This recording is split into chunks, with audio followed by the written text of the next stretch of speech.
All right, here we go. This is actually the second try if you weren't in the original one. If you were, and I totally just went out on you there, I apologize. But I think I realized I had an issue. I wasn't actually screen sharing when I was pointing out a bunch of stuff, so I had to restart this. But basically, this video is going to be a quick live stream because I completely forgot to film a video. But I think that this is going to lend itself well to a live stream. But anyway, what are we talking about today? We're talking about basic classification of coral. So if you have been in the saltwater hobby and you've been researching these things, you probably come across the terms SPS, LPS, and soft corals. These are your three major main coral classification sections. The SPS are the hardest, LPS second hardest, soft corals are the easiest. We're going to start off with the LPS corals this time, and it's going to be something like, what are the words I'm looking for here? I'm going to show you a screen share of Tidal Gardens, which is a website. And here we go. Bringing this up here. Boom. Here we have the LPS page for Tidal Gardens, which is the website. There is good information here if you want to go through and read this yourself. I'm going to do my best at explaining it in super simple terms for you. If you're new to keeping coral and you want to know, this is obviously coral classification for dummies. Well, this is LPS, which stands for large polyp stony corals. With these, you're going to look for big poofy polyps, basically, like see these candy canes. I don't know if they have any in stock, but you can kind of see there. Probably should have just scrolled down. But all of these corals are going to have very fleshy polyps. Like this baby's breath fabia is a good example. It's big and they're big fleshy polyps. You can easily distinguish, like these Duncans, you can easily distinguish the different heads, the different polyps. And it's going to be fleshier and then have more of a stony base or stony stalk to it, depending upon the different species of LPS coral. These are the intermediate, I'd say pretty easy. There are some that are just as easy as soft corals. Acans I have found to be very easy, and even some Euphilia like hammers or torches. Those are all very, very easy LPS corals, where your harder corals would be like the Alveopora or Scoles are generally kind of difficult, at least in my experience as well. So these guys are going to be your more intermediate. You know, you want a fairly well set up tank, something that's been around for a while, but it doesn't need to be super, super long as far as the age of the tank goes. Let's get this here. So with your LPS corals, that's something that I would suggest for somebody who's been in the hobby. If you've got a saltwater tank and you've had it maybe a couple of months, 1 or 2 months set up, you can start to get into your LPS corals. That sort of thing is one of the more rewarding sides of the hobby I've found with the LPS corals, because they tend to grow pretty fast and they have a lot of really, really nice color. But that color and the growth rates tend to pale in comparison to the other set of corals, which is the SPS corals. And these SPS corals, once I get my screen shared here,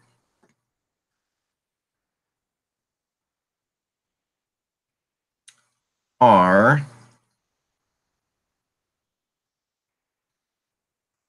small polyp stony corals. These are the hardest type. There are some that are very easy. Hydnophora are pretty easy. Monopora are pretty easy. Even the Seriatophora, which are like your bird's nest corals and stuff like that, Stylophora, those are the easier side. I actually have a video of the easiest corals to do. But then your harder kind are going to be more like this Acropora. Now with SPS corals, what you're looking for is, again, that's hard, stony thing. Stony look to them, but you're going to have these small little polyps. These small little polyps are obviously the small polyps in the small polyp stony coral, and they're going to give you that more classic coral, at least what you think of as coral branching look. Or like this one's a bird's nest or Acropora branch as well. But you also have things like the Monopora, which are your shelfing coral, which are also a very common thing to see in the wild, seeing, your pictures of coral reefs and stuff like that. Those are some of my favorite as well. I have a huge colony of Monopora in my main tank, my Nano. So that's something that you want to look into if you're looking for easier coral, would be your Monopora. But then your Acropora, which are some of the most colorful. You can see this blueberry Acropora is super cool looking, actually. I've never even seen one of these before. But you've got the blue with the red and just all sorts of different shades going through it.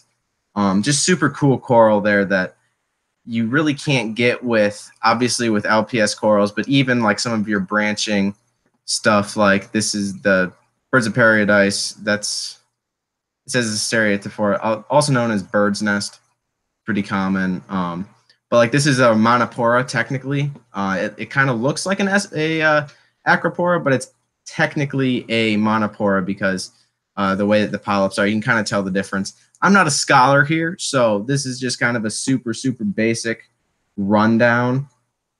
But that is going to be your more common type of branching thing that's easier to care for, but I think is not quite as pretty as, say, your Acropora. What am I saying here? So yeah, this is your SPS corals. Harder to keep. They have very fragile, I guess. I don't even know what I'm saying here. It's been a long day, guys. It's hard to get this out. But really, the thing that you need to look out for is keeping your water quality stable with these, which is why I wouldn't suggest putting them.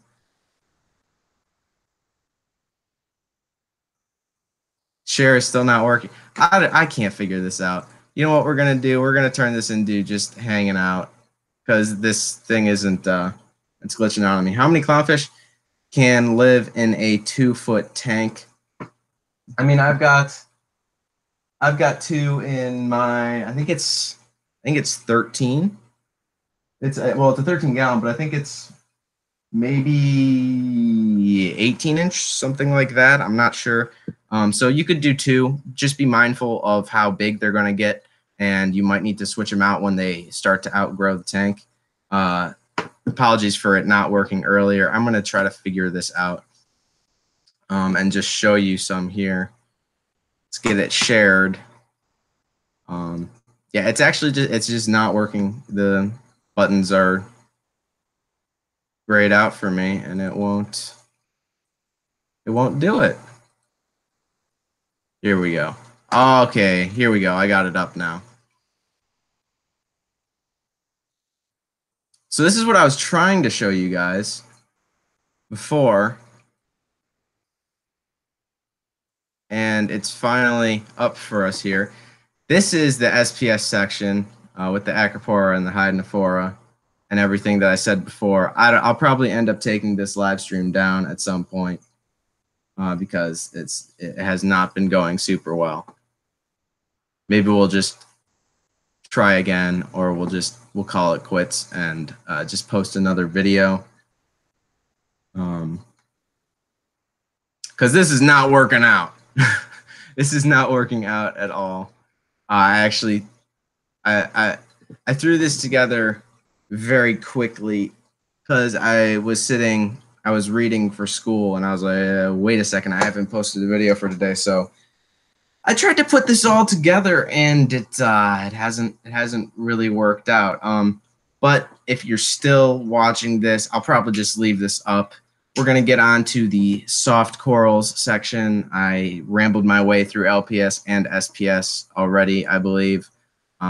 So what I'm going to do is just kind of finish this up with the soft corals, because mine as well, I've already been through here, and we will screen share here. Voila, I kind of figured it out. All right, so let's pull up zoanthids, mushrooms. They've got them separated out. Let's just hit soft corals here and see what they have here. Yeah, they've got your leathers like toadstools, Sinularia, all sorts of different things here. Sea fans are all grouped together here at Tidal Gardens on their website. That's the website we're on right now. Green star polyps. These are going to be your easiest corals to keep.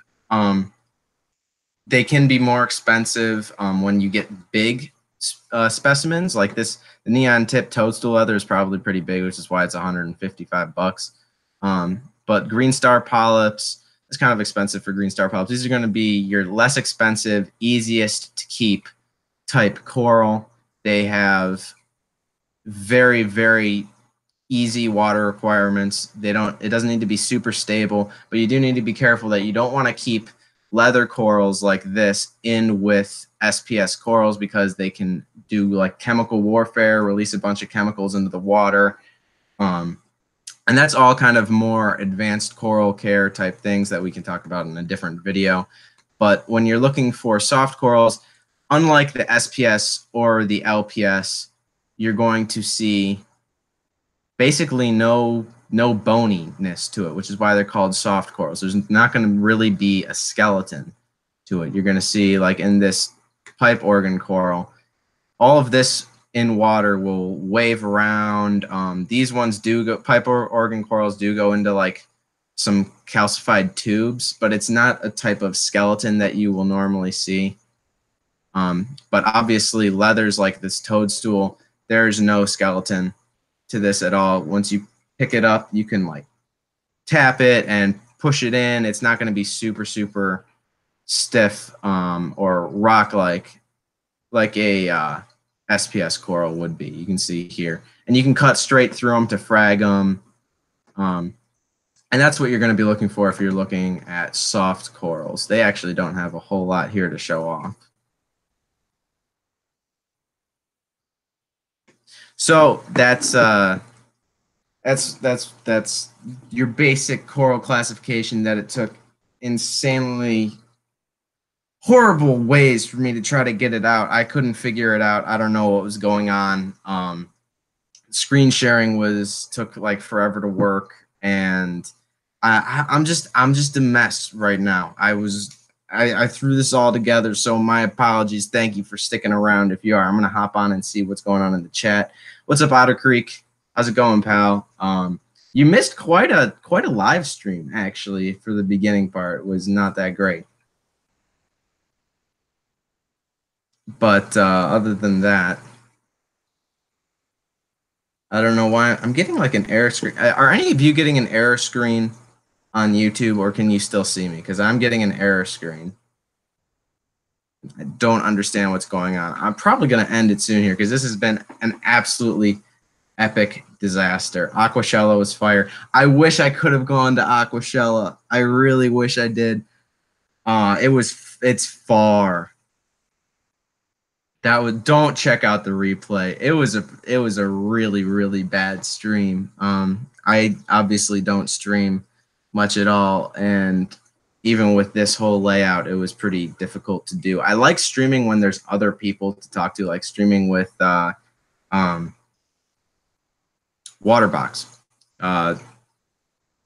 Chung Chao from Waterbox. Awesome. That's always super fun. But streaming by myself, I've never really enjoyed. Okay, you can still see me. That's good. I have a skimmer question. I'm getting an innovative marine 20-gallon Nuvo tank. Do you have any recommendations on a protein skimmer? Don't get a protein skimmer. That's my recommendation for like a 20-gallon Nano tank. I had a skimmer on this. Some of you veterans to the channel might have might remember that, but it was like the Fluval skimmer. Anyway, wasn't super great skimmer. And I have read reviews of a million different skimmers because I was thinking I would need to replace it and whatnot.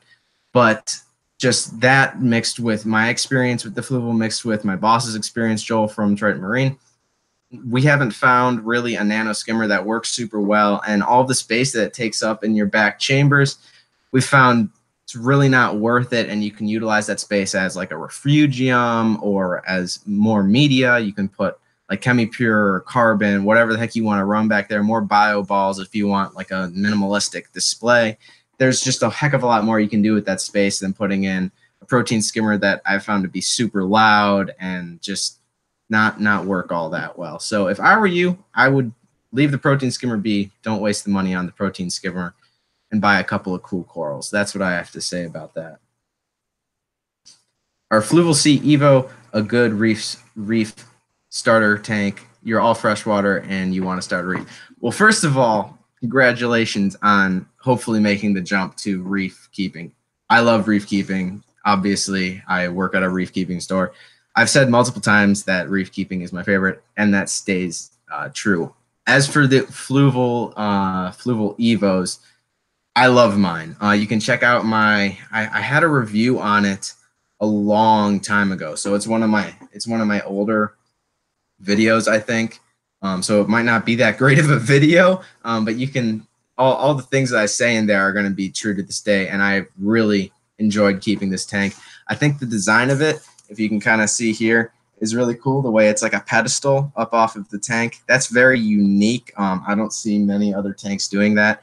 And that's another reason I run it bare bottom, is because that kind of, if you run it bare bottom, it kind of accentuates the little like pedestal type thing. It's almost just like a floating piece of the ocean. The way that the chambers are laid out is really nice. The way that they're set in the back, and it's more of like a peninsula tank, that's the word I'm looking for, is really good. I don't like the innovative marine ones are cool because you have, if you're pushing it like up against a wall, it's really nice because it's in the back. But with something like this, I was really drawn to the fact that you could put it out like this and view from both sides. So I really like that aspect of it, and it's very customizable. Like I said, you can put a protein skimmer in there, and all the stuff can be hid behind with the heater and the pump and whatever. If I've got an ATO on there now, everything's hidden in the back chamber, so all that looks really nice. I did take off, there used to be like this honeycombing thing at the top, which I thought was really cool originally, and it started to peel off because like salt creep would get onto it and somehow break it down. You could wipe it off really, really easily. So I ended up just scraping that off, and I actually like the way it looks better now than when it had the honeycombing on it. But this lid I mentioned in a previous video is just like the side panel from a 20-gallon tank, and that allows me to have the AI Prime, or before I had the Kessel A80 Tuna Blue on it as well. So there's a lot of customizable things that you can go with as you go down the road. And the great thing about it is you can start with it like the base level that's really, really inexpensive. That's like, I think it's what now, like $120, something like that. It's really nice. Yeah, the light that comes with the Fluval, it's like a strip light. It was good for it. It has two settings basically, unless you buy their controller, which I would suggest not doing. It has just a white setting and a blue moonlight setting, which is good just for getting into it. If you want to keep like I was mentioning earlier, like the soft corals, those are really, really good under that light just because they don't need a whole lot of par. I have noticed, I did notice when I had it, like salt would get up and start to like corrode the light microchip or diode, whatever the heck you want to call it. So I would suggest like putting like a little bit of, if you want to keep it for a long time, I guess, the light, I would suggest putting a little bit of silicone sealant over like the microchip just to be doubly sure that it won't short out on you, but they will send you a replacement if it does. It was a good light, but it was only white or only blue unless you buy their controller thing. So that was worth the upgrade, especially to the AI Prime over the Kessel if you want a strong light to grow stuff like SPS, that type of thing.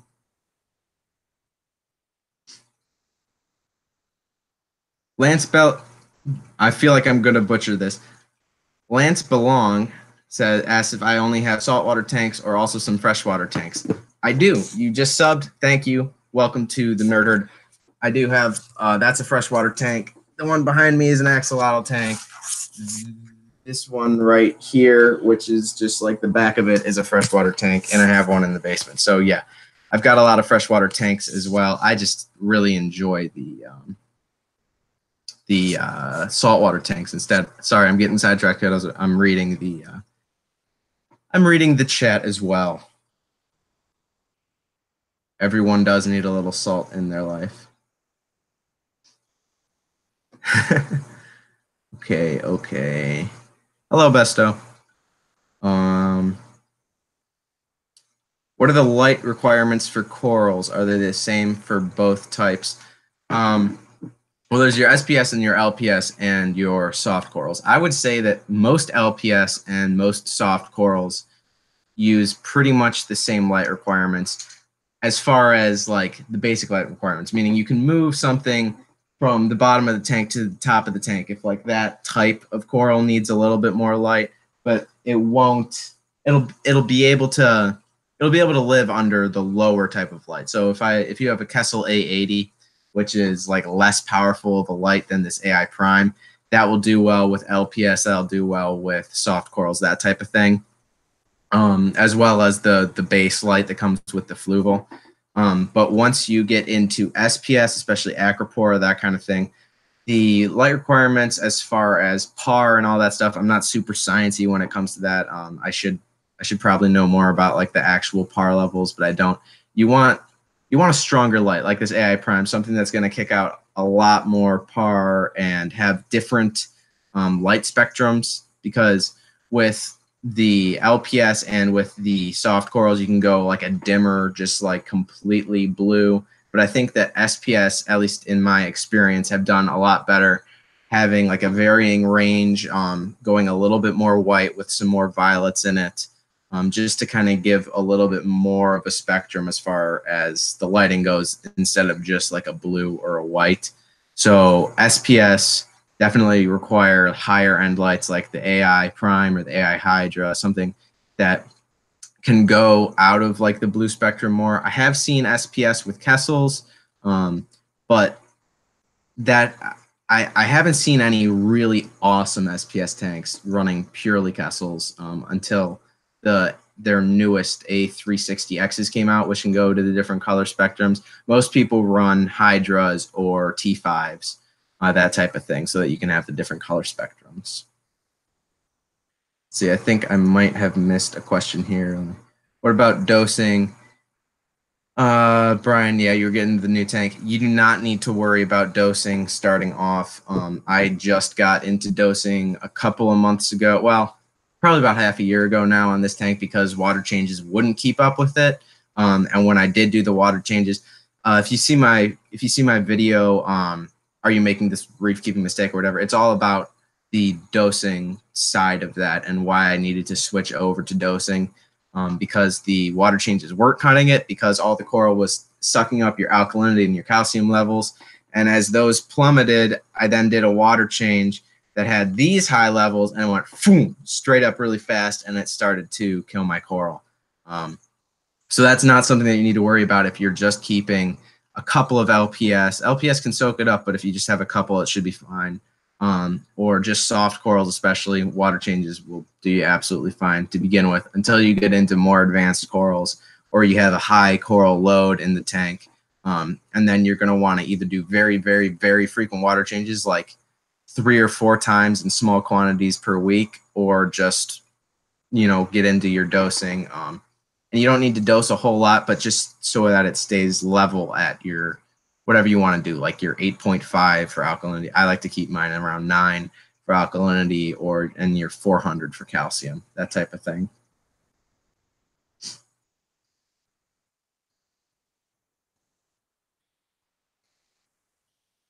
Co-op is live, that's why. I don't think way more people would be in here. I'm not a very big streamer, obviously, from the beginning of this video. But I don't mind, as long as I can get something out today. Your salt setup, this is from Aussie Fish Adventures. Your salt setup is to help save their coral reef, the Great Barrier Reef. You'd like to keep something that's not exactly doing well. As far as like the reef keeping, yeah, I definitely support that.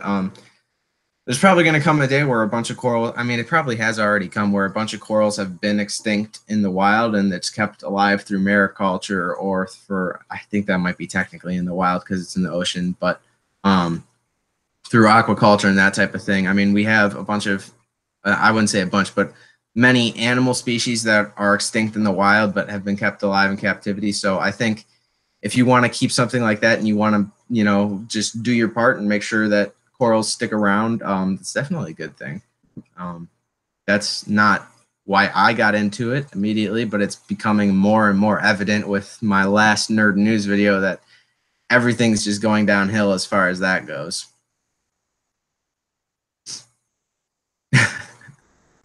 You don't need to ask anything, Besto. It's all right. That is all right. I'm not sure. Otter Creek, you asked if it's coral friendly.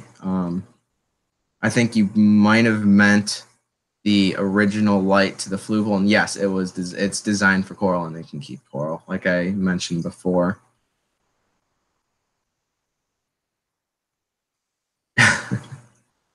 If you hit dolphins in Minecraft, they kill you. That is true. That is true. But as far as like, if you're getting into it, like Otter Creek says that he's getting into it. I think what was his name? Brian said, yeah, you're getting the new Nano for you, the Nuvo. Originally, I would start off with dry rock just for basic, like, this is just basic setting up your first saltwater aquarium. I would start with live sand like I did, even if you want to go bare bottom eventually, unless it's a really big tank, just go with the live sand, leave it in there for a month or two so it can cycle your rock, and go with dry rock, because the dry rock will be free of pests and all that, and the sand will help seed that rock. A lot of people say to go with live rock. We don't even carry live rock at Triton anymore because it's just, first of all, it doesn't really sell all that well, and it's just a really big pain to keep because you got to make sure that there's no pests on it and stuff, because you can't sell a live rock if there are pests. Unfortunately, a lot of people do sell live rock with pests in them, and then you get bigger issues like pests eating your coral that cost thousands of dollars in many cases, and just all the kind of stuff that you don't want to deal with that could easily be averted if you just started it with dry rock. So start your tank with dry rock. That is my biggest piece of advice for you.